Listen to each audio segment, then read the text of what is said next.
lieu de culture suñ mbokki chrétiens yi ñoom ñëpp kenn ku ci nekk ak jàkka yi ku ci bëgg ñu xool ci yan condition parce que am nañu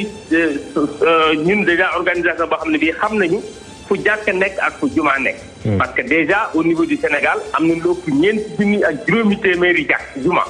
donc jumaa bu ci nekk dañuy préfet bi wala sous-préfet bi dana waxtaan ak kilifa yi fa nga xam ne ñooy organiser jumaa yi pour que ñu xool ñaata nit la ñuy nangu ci jumaa yi comme ça principe ouverture bi maanaam li ñu doon wax tëj nañu ko dootuñu tëj.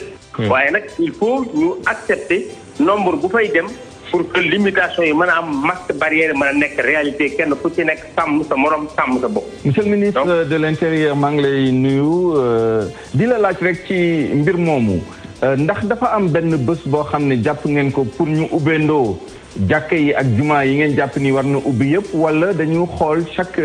région wala chaque département bu ñu waxtaanee ku nekk jàpp bésam parce que président précisé wul un jour exact boo xam ne la ñu war a ubbi jàkka yi ak jàngu yi est-ce que am na benn bés bu ngeen xam ne moom ngeen appal seen bopp pour ngeen mën a def liggéey boobu. xam nga ci discours am président nee na instruire na ma man ak ministre de la santé pour ñu waxtaan. tàmbali woon nañu waxtaan bi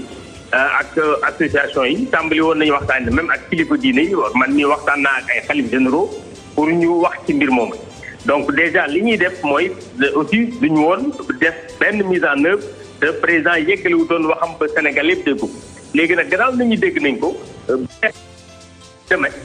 autorité bu ci nekk dana la jox instruction yu leer muy autorité administrative donc dalay ci gouverneur jëm ci préfet jëm ci sous-préfet kenn ku ci nekk ci fa nga nekk directive yi dana leer pour que ñoom ñu mettre en œuvre rapidement mesures yi ñu leen di wax yoo xam ne day fekk muy mesure yoo xam ne aussi ñi nga xam ne ñoom lañ ko sëq ak muy ñu nekk ci diini ji ànd nañ ak ñoom ce qui fait que am nañ yaakaar ne déjà en tout cas dans la semaine danañ ko yeggale pour bu neexee yàlla aljuma ji di jot peut-être ñu mën a dem ci jumaa yi julli mais am naa yaakaar ne mën na am avant donc bu fekkente ne demain suba dinañ ci jublu bu fekkente ne mën naa sotti àllarba wala alxames ñuy tàmbali ndànk-ndànk mais day fekk aussi mesures yi ñu nga xam ne d'accord nañ ci ñoom ñëpp ñu xam ne nekk nañ ci disposition appliquée. monsieur le ministre kon mën nañu wax ni dafa am lim bu ñu nar a nangu ci jàkk yi est-ce que pour yow lim boobu ci ñaata la war a toll. ak est-ce que lii yëpp waaw xam nga Sénégal boo jëlee ci jumaa yi. ci wàllu jumaa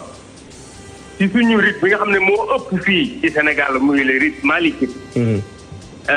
ñoom pour nekk ci pour jumaa wér fukki nit ak ñaar ak imam mën nañ ciy julli jumaa. kon jàpp naa ne bu ñu waxtaanee ñoom lu weesu lim boobu wala boog lu toll ci lim boobu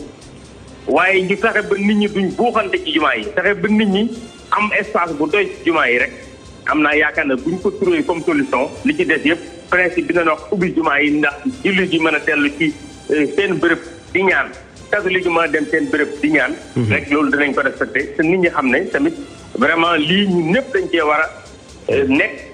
ànd ceeg suñu responsabilité parce que bëgguñu suñu ko ubbee mu nekkaat également le lieu boo xam ne bii fa la affaire bi jógee di gën a law. foofu la difficulté bi nar a nekk monsieur le ministre. foofu TFM la man.